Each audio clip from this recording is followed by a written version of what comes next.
Welcome, friends and folks I haven't spoken to before. It's Philip Bateman from Bravo Charlie here with a new edition of Smarter Impact with Will Martindale, co-founder of Canbury Insights, who's just released a really well-received, from what I'm seeing, book called Responsible Investment, an insider's account of what's working, what's not, and where next.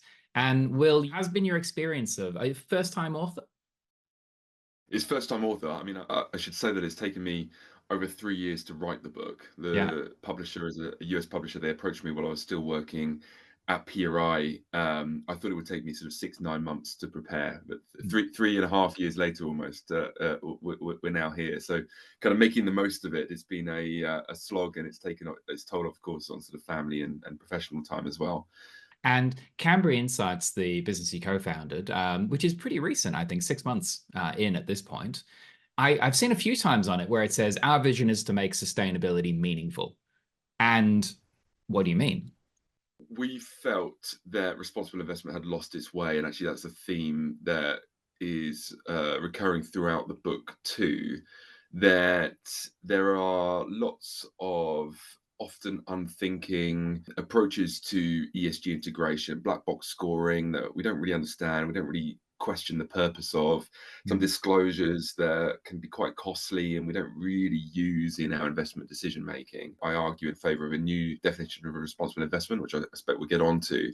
Mm. But it's also the genesis behind Canbury Insights as well, that with new technology, so AI Mhm. and large language learning model technologies, we believe that it's much more efficient to create these disclosures now. It's much more efficient to access publicly available sustainability data, Mm. which allows investors to spend their time doing things that have more meaning.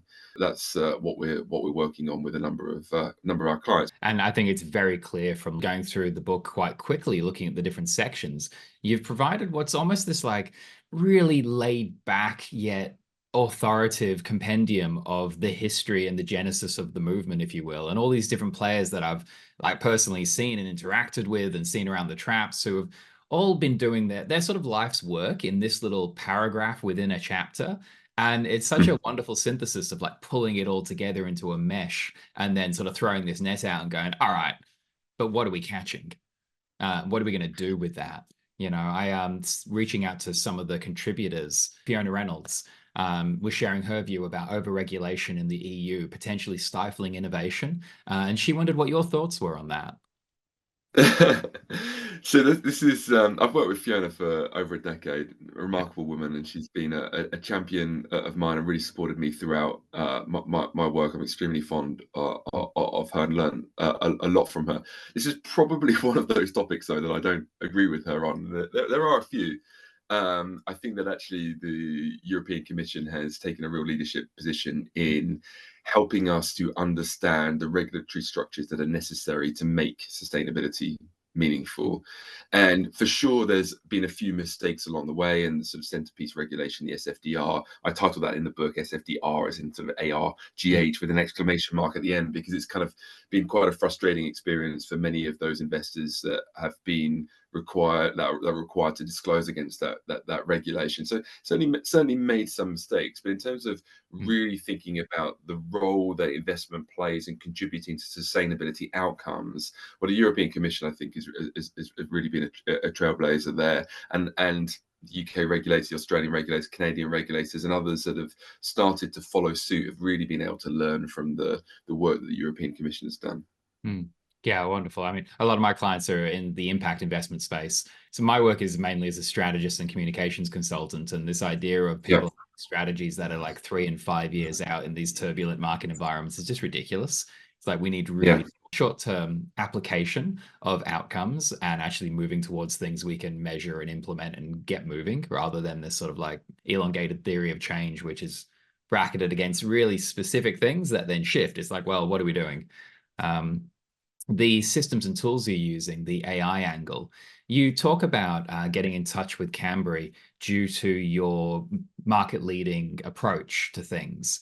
And AI, I'm seeing, at least what I'm perceiving through the website, is that's a really big tool, a really big part of it. Is that the be all and end all of it? Or are you coming at it from more angles than large data synthesis for outcomes? It's a component in how we provide consultancy. We would explain it by saying that AI can get us sort of 70, 80% of the way there. So if you want to do a TCFD report or a TNFD report, or you want to start to address your SFDR disclosures or whatever else it may be, then you've kind of got two choices, right? You either buy this sort of off-the-shelf product where often you don't really understand the mechanics that go behind it, or you pay someone to go off and do it manually. Well, we think there's probably a hybrid option Mm. where the technology is transparent and defensible and well understood that can get you 70, 80% of the way there. And then we can use then the expertise that we've got, having done these disclosures for many years, in order to get you 100% of the way there. And then you might be paying for sort of 3 or 4 days worth of time rather than 10 or 15 days worth of time. And it sort of really does bring down the costs. So for a single strategy TCFD report, we can get that down to £15,000 plus or minus.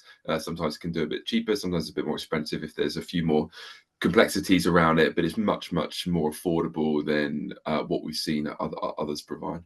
Yeah, wonderful. And I'm not asking you to dive into your like personal IP here and give the game away. I'm been very, very excited personally about like custom GPTs and things, because I was previously trying to Exactly. silo out, how do I actually apply a set of company data and a company set of structures and outcomes and the strategic plan, and then have an engine work within that. And now that we can do custom GPTs, it's like, well, we'll just make you one. We'll make you your own robot, and off we go. So it's a pretty exciting time. On ESG itself, I'm Yeah. quite forceful in the book in saying that this is an adjective, not a noun. And our use of ESG as a noun is what's caused, I think, much of the confusion and some of the pushback around ESG. So ESG describes something. So ESG stewardship or ESG integration, or at a push, Mm. ESG investment.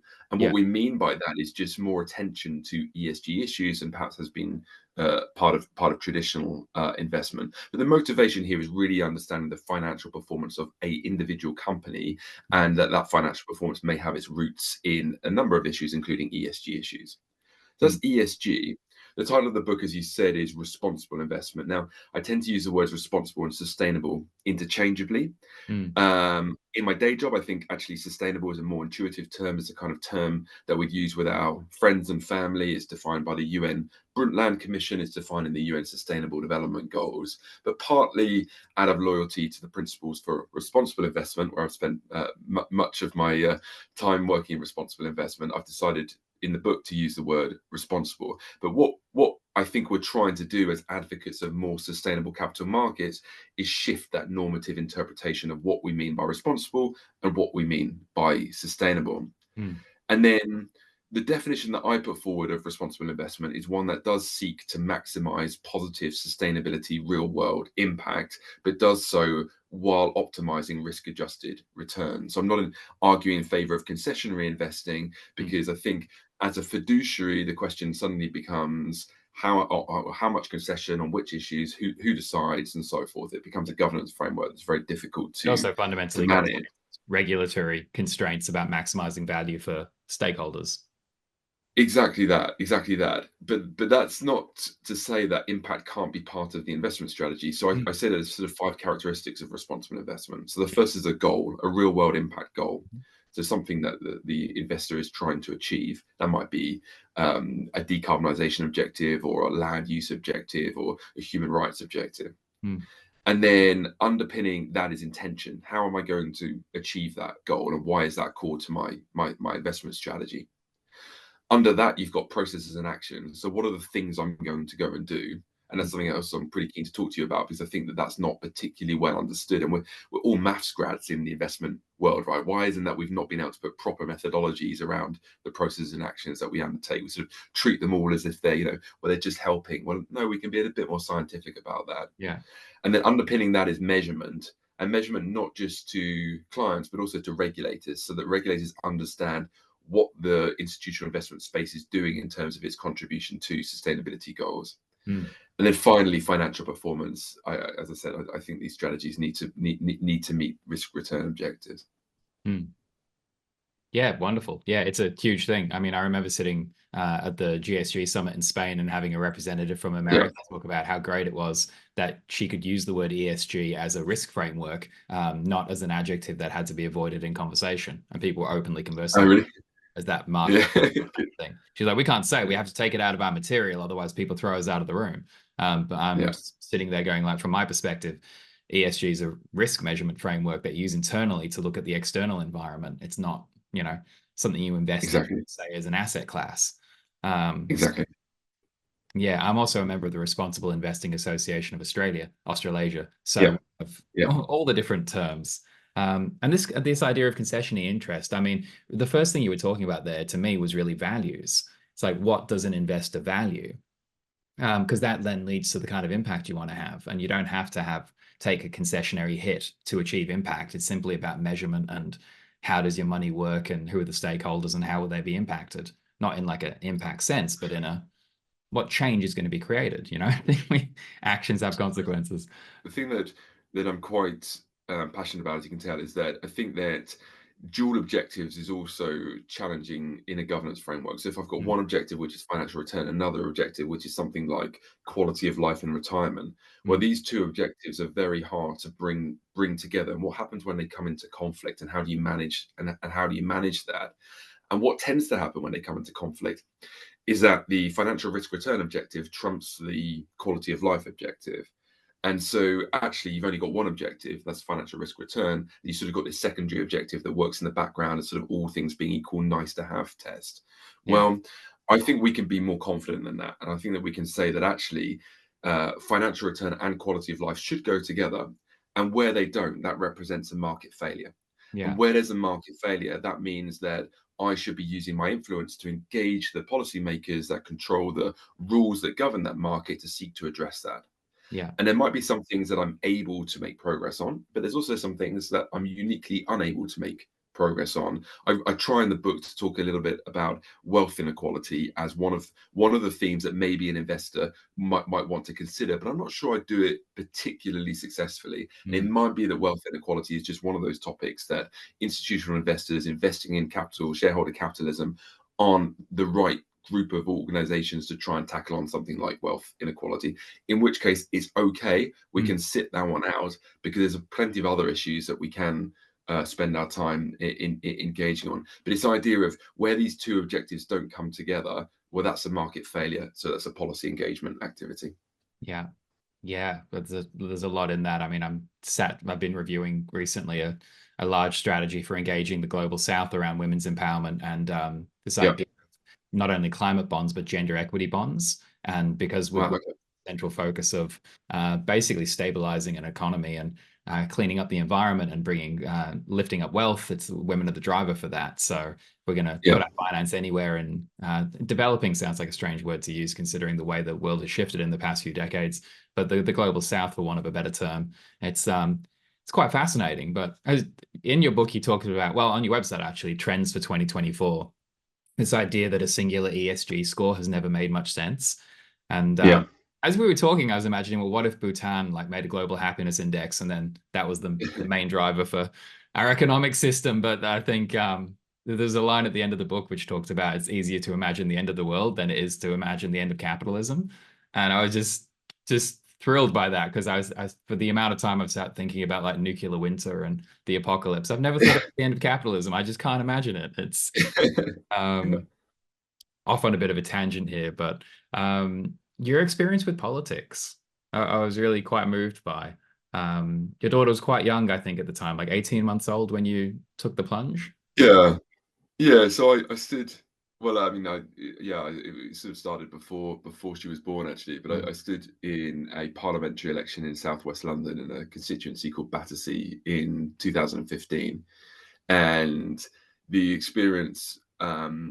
In hindsight, there's some positives, but actually at the time, it was not a positive experience, mm, and that's for a few reasons. So, firstly, the being a candidate is obviously unpaid, so you have to take time off work, surviving as a family on one income, career takes a setback, and so forth. Then had the Sunday Times, a newspaper in the UK, do secretly record me and do a sort of front page splash about some comments I said. The comments were fine. I was happy to stand behind them, but it was very intrusive. That would happen as a sort of volunteer candidate. You get secretly recorded by journalists trying to catch you out.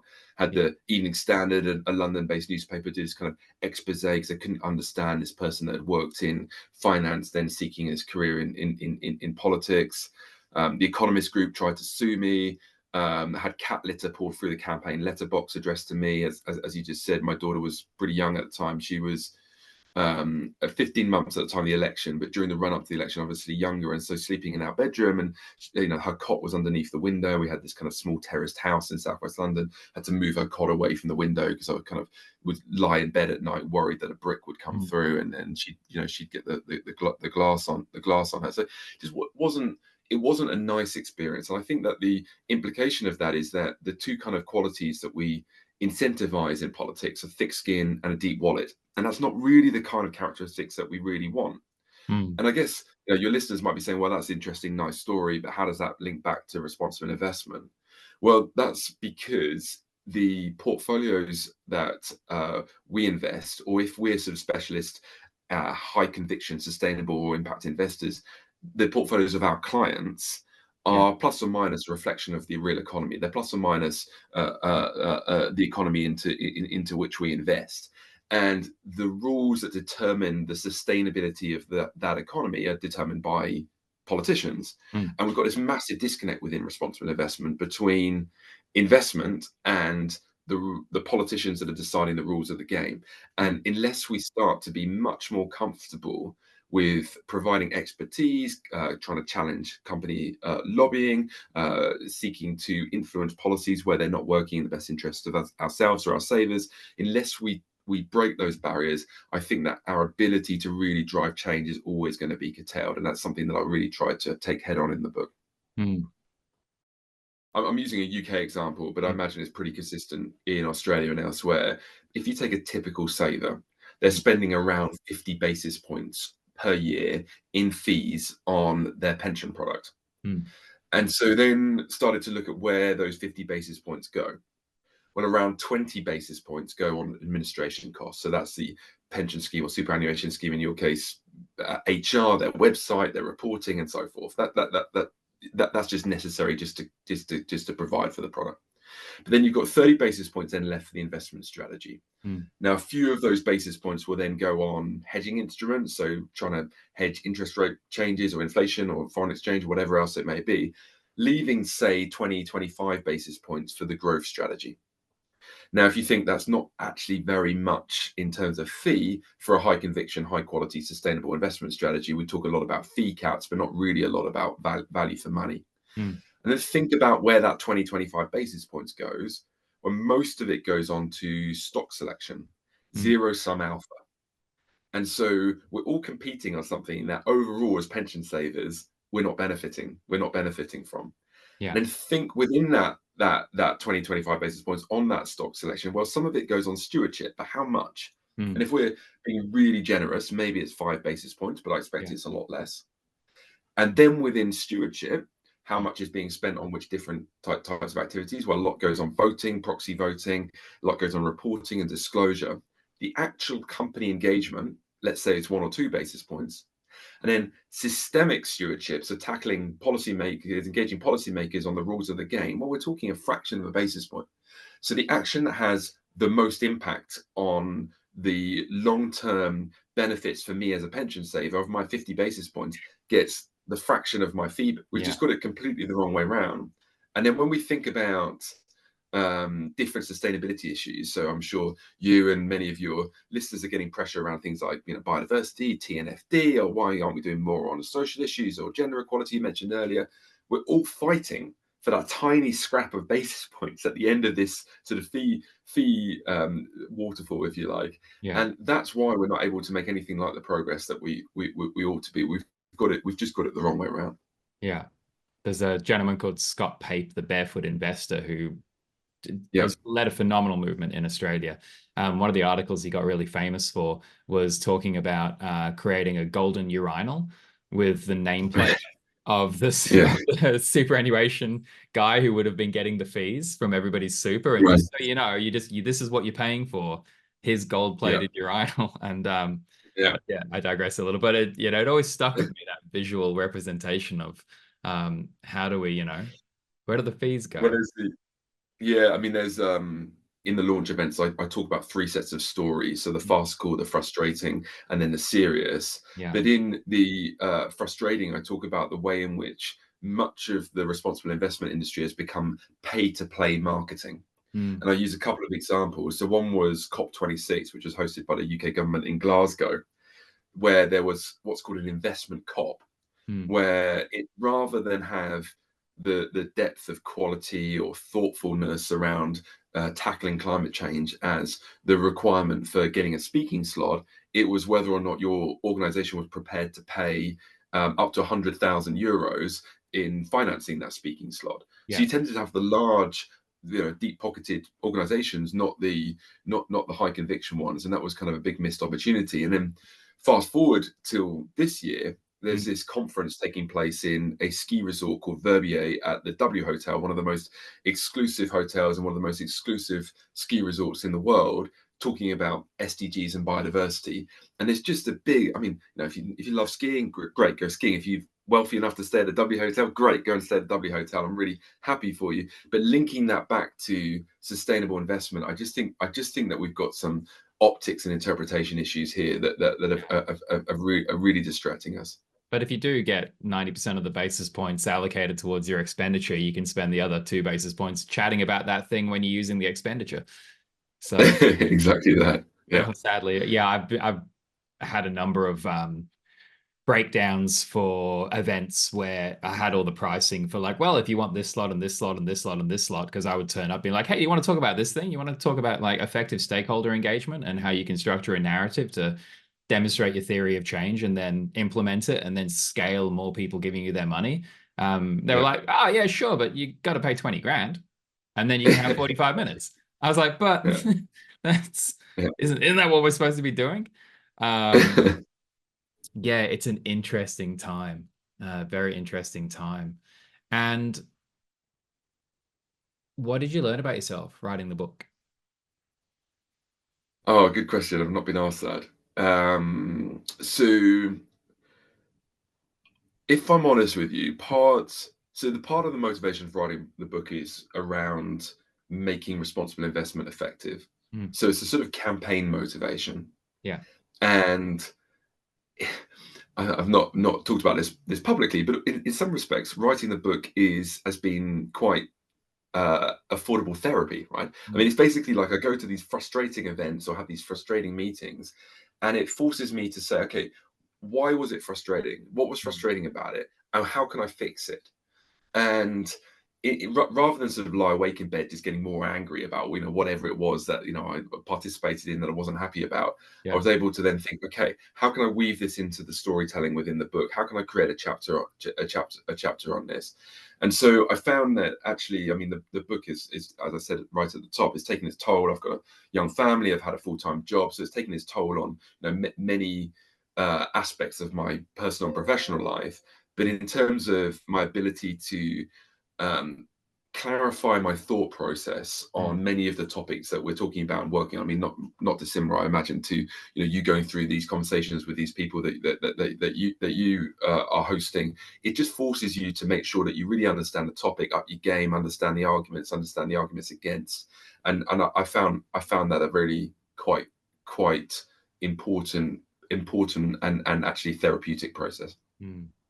Yeah, wonderful. I do a bit of mentoring with a group called Climate Salad, who are getting like 100 or 1,000, it might be, climate tech startups in the game by 2030. So they're lots of fun. And I was speaking to somebody earlier today who came through quickly, and I said to them, Yeah, look, in my role as a mentor, I'm here to yeah, ask questions and get you to be reflective.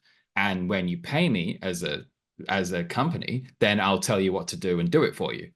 But there's a yeah. difference. And when I was reading through your book, it really had that feel of mentorship, of, of sort of Interesting. relaxed kind of like, hey, this is what's going on. And what do you think about that?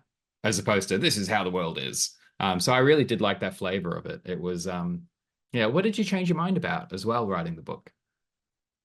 Yeah, so I think the thing that I'm not sure it's changed my mind, but clarified my thinking is around concessionary investing. Yeah. because there is another. I mean, I set out the arguments as to why I don't subscribe to that, but there is another argument that says, well, we've tackled all the low hanging fruit.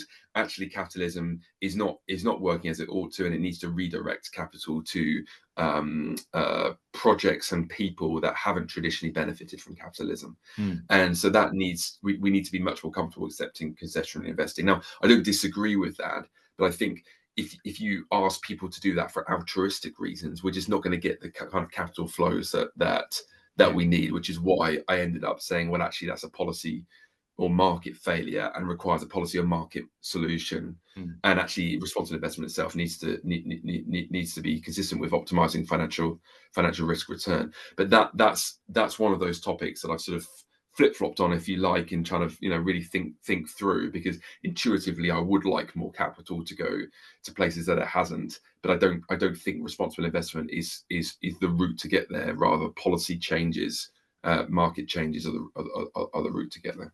Yeah. And it really strikes me there when I hear you say the word responsible investing, how you bracket it as a category. I Yeah, have in my previous reports and things I put out this idea of the investment spectrum, because about 5 years ago I was in Denver with Stephanie Gripney at the Impact Finance yeah, Center, and yeah, he was going to for philanthropists and saying, "Hey, you're giving all this money away, but why don't you actually make an investment? Like do short-term loans, help the local library finance its mortgage, because they'll pay you back. They're the library. This is a community service." And you'll get your money back, and then you can at a small amount of interest, but they'll get a much better deal from you than they will like hard-nosed capitalists. So you can actually yeah, take philanthropy and turn it into an investment class and keep recycling your money, and then engaging a whole bunch of family offices or wealthy to-do people who weren't yet aware of the idea of a family office, and basically just having kitchen table conversations and saying, look, you guys can actually be investing contributors to the society and the community. I think she was talking about making Main Street Wall Street. It was a yeah, beautiful thing. So I think of that when I think of concessionary investing. It's yeah, like, yeah, it's just it's about the semantic density of the language. It's yeah, pretty. I like it. yeah. Um, I agree with that. the importance of real world impacts. Tell me about that. Yeah.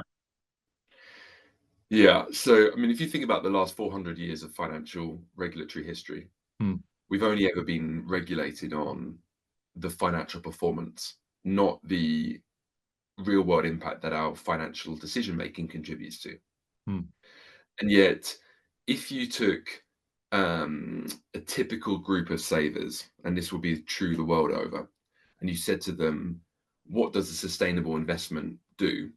Hmm. Well, they would answer that in terms of real world impact. They wouldn't say, oh, it's about integrating ESG issues to support enhanced risk return. They Yeah. would say, well, it's investing in renewable energy, or it's Yeah. tackling deforestation. They would use real world terminology to do that. People buy Actually, a if you drill look at because they need a hole. Usually. exactly. I like that. So, and actually, if you look at I mean, as a, being parochial to Europe and the UK, that's where my experience is. But if you look at the European Commission's work on sustainable finance, Hmm. as far back, I mean, I'd say as far back, it's around 2018, when the European Commission was very clear on separating ESG as a tool to achieve financial resilience, Hmm. so improving the financial quality of the investment product, Hmm. and then responsible or sustainable investment as a way to route capital to Europe's sustainability goals, and in particular, how Europe decarbonizes. Yeah.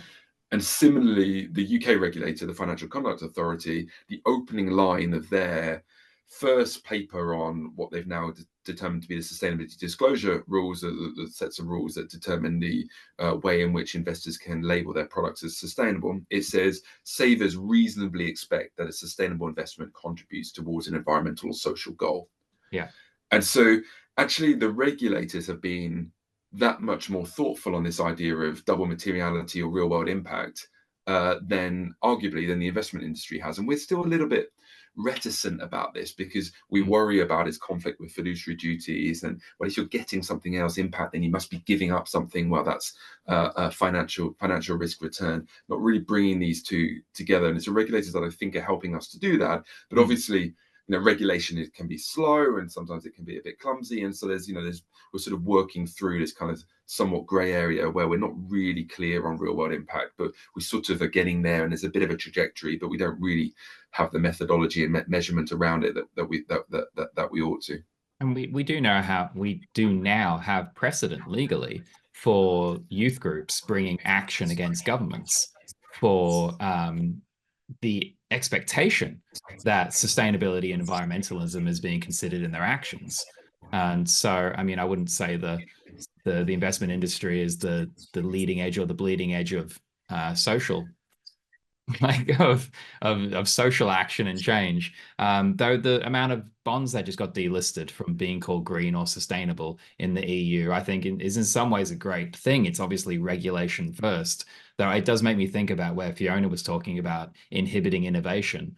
Though I don't know what kind of innovation. I don't know if a financial market running to label a whole bunch of products green to absorb capital flows was innovative, because it needs to have real world outcomes. That's the point. But it's almost like we live in the reality that where the consuming economy and the saving economy exists, and then we have financial markets layered over the top of it, and the disparity is significant. I mean, like, do environmental impacts get felt by people populating the financial markets?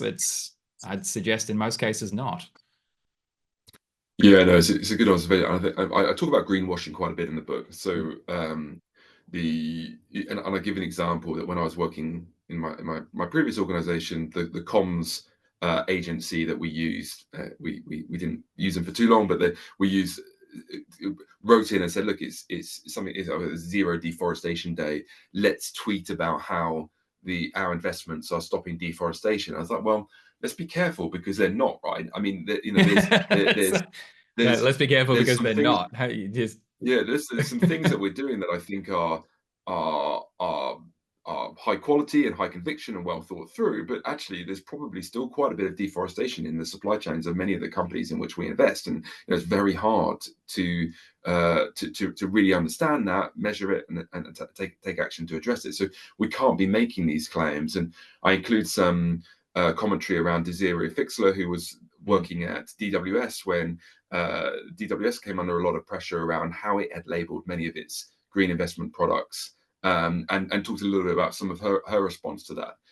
That said, I end my section on greenwashing by saying that sometimes we think that greenwashing is just unique to sustainable or responsible investment. And actually, unfortunately, greenwashing is a feature of investment markets far more broadly than it is just responsible investment. Obviously, the biggest risk is not greenwashing, but the biggest risk is that we don't meet our sustainability goals. So, in some respects, we need to tackle greenwashing because it undermines what we're doing, and it's really important that investors can't say they're doing stuff unless they actually do it. But we also need to put it into context that actually, investors are making commitments around things like, well, we're targeting this rate of return, or we've got this degree of diversification around things that are as much out of their control as whether or not they're going to meet their net zero target.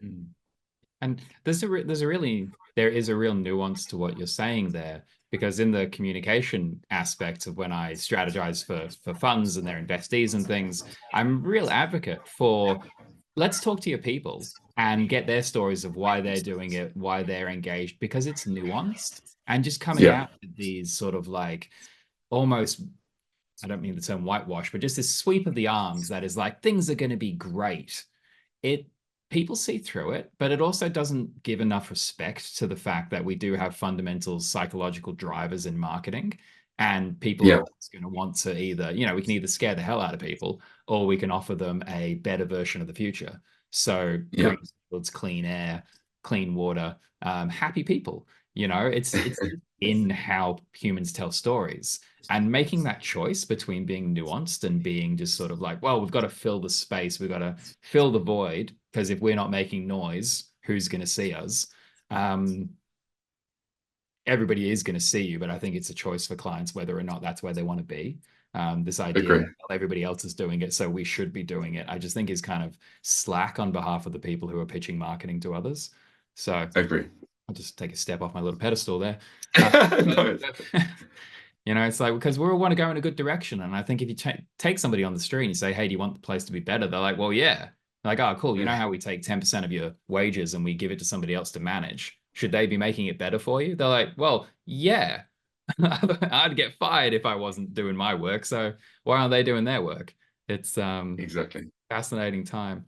Um, there's so much in the book, and I want to make sure people get a hold of it and not just listen to you explain the whole thing here because it's being really well received. And it seems we've never met before, so it seems strange to say I'm proud of you for what you're doing here. But it's Oh, just that's kind. Thank you. strong feel and resonance with the people who are celebrating it. And I had a great time reading it. So, is there anything you wanted to add that we haven't covered? Well, I think it's the last chapter that I always like to conclude Yeah, on, which is around our personal motivations for why we work in responsible, sustainable impact investment. yeah, Um, and that we often have intrinsic motivations for doing so. So we mm, have a set of values or beliefs that things like the capital markets aren't working quite as well as they ought to.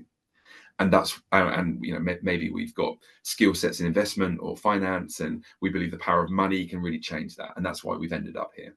mm, And they're intrinsic, they're sets of beliefs, morals, values. But the financial constructs through which we work are extrinsic. They don't have beliefs, values, and morals, and often they're governed by risk and return. mm. So we've got this sort of intrinsic motivation working its way through an extrinsic set of processes. I think there's a few ways that we can try and think about the philosophy of responsible investment, and how we apply that. The first is the greatest good for the greatest number. So Mm. is what we're trying to do support greatest good for greatest number? I'd argue that's not how capitalism currently isn't working. The second is the most fortunate helping the least fortunate, and really thinking through whether or not, again, that's how capitalism is working. Mm. The third is justice, so not doing harm to others. And again, when we talk about things like human rights breaches, modern slavery, and so forth, and the pressure the capital markets is putting on low wages and supply chain fragility and so forth. Again, is that how it's working? Then the fourth is this idea of categorical imperative. So it's just the right thing to do. This is why we do it, because it's the right thing to do. And I think responsible investment is seeking to address all of those. But for me, this idea of the right thing to do is really compelling. Yeah. And it helps us to think, well, is all investment that we undertake has impact? Are we comfortable with that impact? And if we're not comfortable with it, well, is there more we can do? And if so, well, then I think we have a categorical imperative to try and do it. And that's why, for now at least, I think responsible investment remains a worthwhile pursuit. Yeah, wonderful. And I absolutely recommend yourself if people want to come and figure that out, because I'm assuming that framework you just gave us is sort of the fundamental thing that Canbury is delivering to people. Would that be the case? Yeah, so it's certainly part of it. Yeah, Yeah. yeah, Yeah, wonderful. One of my clients here is Australian Impact Investments, and they do a lot of basically helping people align their values with their portfolio. And it's going nice. through this process, and it's I don't mind sharing all the names and all the people doing this because it's such a tiny fraction of the global investment market that if we can just Yeah, align all a bit more this way, we can start to close those gaps. And the first bit you mentioned about the greatest good having the greatest impact, I believe it was. Um, greatest good for the greatest number. Yeah, Yes.